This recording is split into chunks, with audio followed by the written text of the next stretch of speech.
What is up, everybody? RandomRandomMan here, bringing you another video during this current quarantine era. I hope everyone out there is continuing to stay safe and be well during this unpredictable time, as I am here bringing you my review for Sound of Metal. Now, the plot of this drama basically follows Ruben Stone, played by Riz Ahmed, a heavy metal drummer who begins to lose his hearing. Going into this movie, it was one of my most anticipated films of 2020 after I knew it would get a release this year, which it has recently gotten on Amazon Prime Video this past Friday when it dropped there.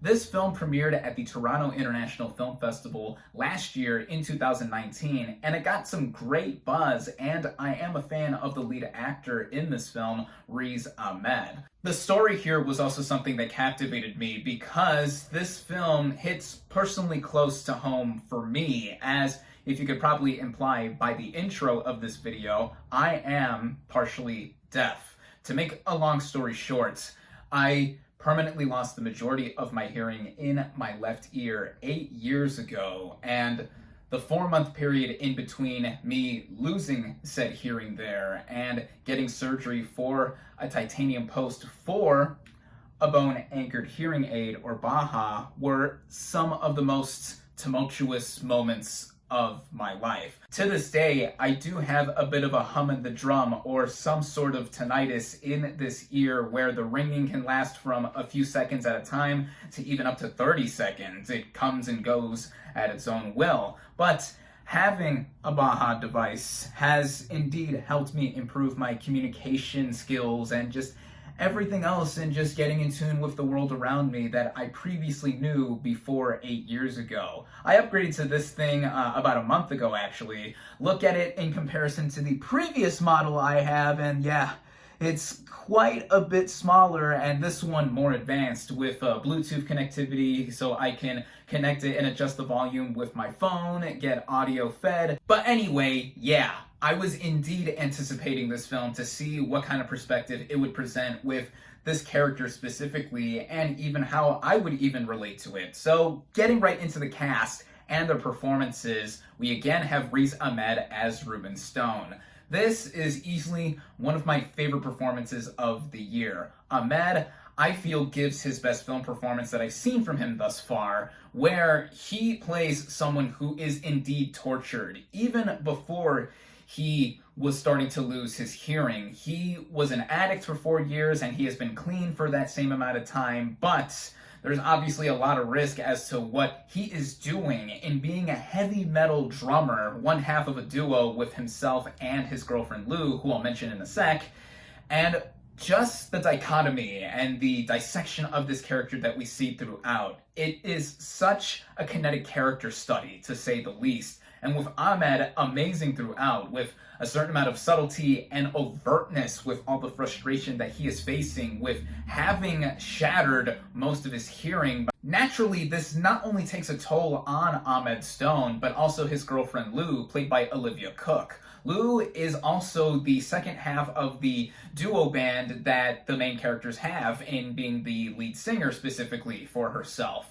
Cook is another actor I like a lot. I have enjoyed her immensely in a lot of the other projects I've seen her in, and I can tell that these two, in terms of characters, really do love and care for each other. The chemistry between both of them are very, very good, and herself as a character is interesting too, because she also has a troubled past as well, and it seems like they have found each other, but now this huge obstacle has now faced Ahmed Stone. In order to try to help out her boyfriend, also getting into some of the writing, Lou refers Ruben to stay at this community for the deaf, which is led by Joe, played by Paul Raci. Raci gives a remarkable performance here. His character is someone who himself is deaf after having endured the Vietnam War, and he lost his hearing while fighting in combat there. In real life, Raci is a veteran and is also the hearing son of 2 deaf parents. So before he was involved with this movie, he knew American Sign Language, or ASL.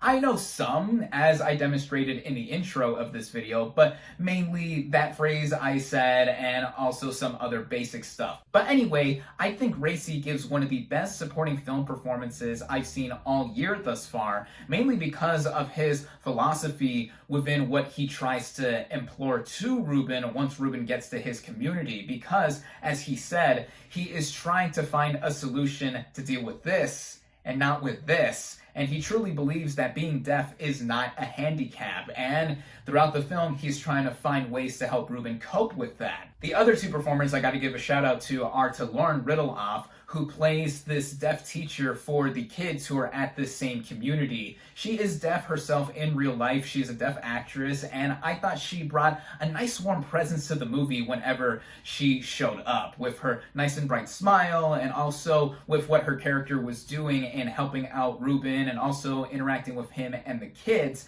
And then there's also Matthew Almeric, I apologize if I butchered that, who plays an important character who shows up later on in the movie, and I don't want to give away what that entails, but I thought he was very good here as well. So everyone in this film, I think, really does bring their A game to a really heavy movie like this one, especially Riz Ahmed in the lead role.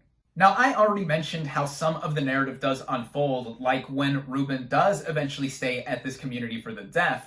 And with how the movie does play out in the co-writing and directing by Darius Marder, I think the way it is done so delicately and fragilely, because it is something that would make us feel like it would be difficult to view for a character like Ruben, who now has this big obstacle in his life. He still loves his music. He is desperate to get back on tour and just get back out there and perform, but he even knows that this is something that is truly risky. And it reminds me of other character studies from recent memory, like Chloe Zhao's The Rider, where that main character in that film is someone who has a passion for riding horses, but he has endured brain damage, and if he rides again or participates in more rodeos, he could possibly end his own life.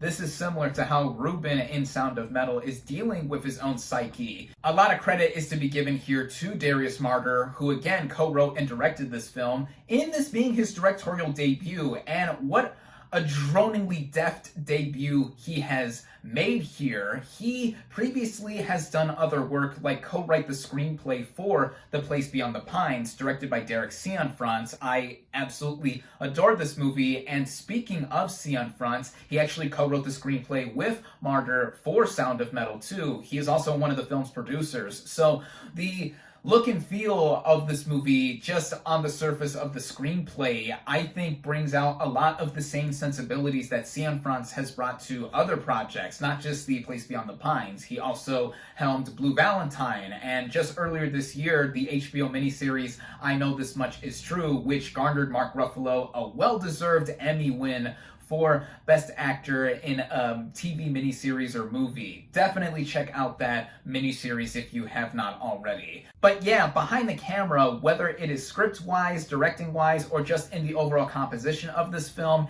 it truly delivers an authentic portrayal of someone who is thrust into this predicament, so to speak. And there's other stuff involved here with Ruben as a character, who is also given the option of this really expensive and experimental surgery to have implants bypassed through his head so he can have the possibility of hearing again, which is a different procedure than the one that I went through, because I do have a working ear still. So I was able to get a procedure done that utilizes bone conduction for my own hearing aid. But yeah, anyway, with that too, that brings a lot more conflict, a lot more food for thought, just a lot more to have us really think. Also, going deeper and further into Ruben as a character is connected with the sound design of this film. Given how this is a movie about someone going deaf, it is key to have sound design that articulates what he is going through internally as to how he is sensing the world around him. And just like I said, with how authentic the movie is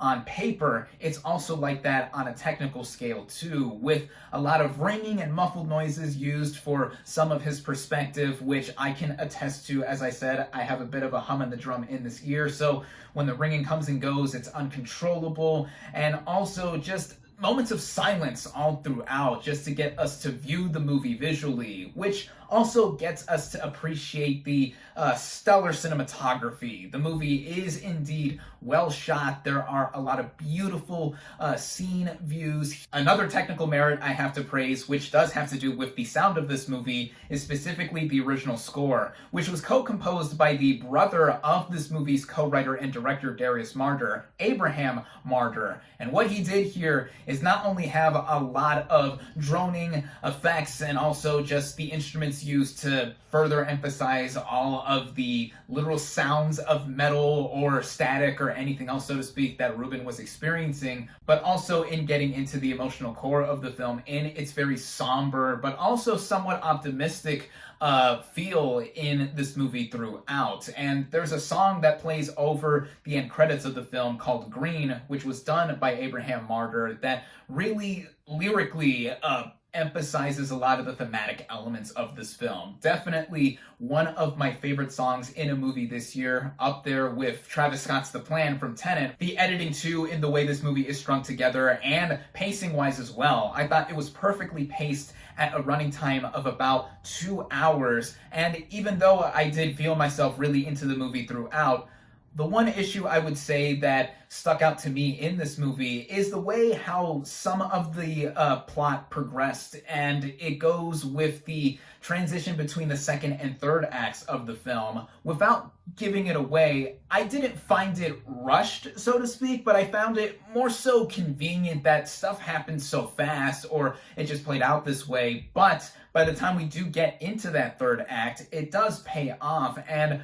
when the movie does come to a close, the last series of shots or the final sequence of the film really did get me to my core in feeling like, wow, this was really something to experience. Sound of Metal is truly one of the most magnificent movies I've seen all year thus far. Whether it is how I was able to connect to it or just how it is on its own, I think it is a spectacular feat for the actor at the main core here, Riz Ahmed, who I hope gets some awards recognition in this upcoming award season, and just everyone else involved, from co-writer and director Darius Marder. I think that this is something that will hit a chord with some people, and I think that anyone could watch this movie and really get something out of it in terms of it being a character study. I loved this film. I highly recommend it.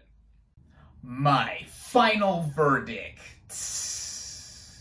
for Sound of Metal is 4.5 out of 5 stars.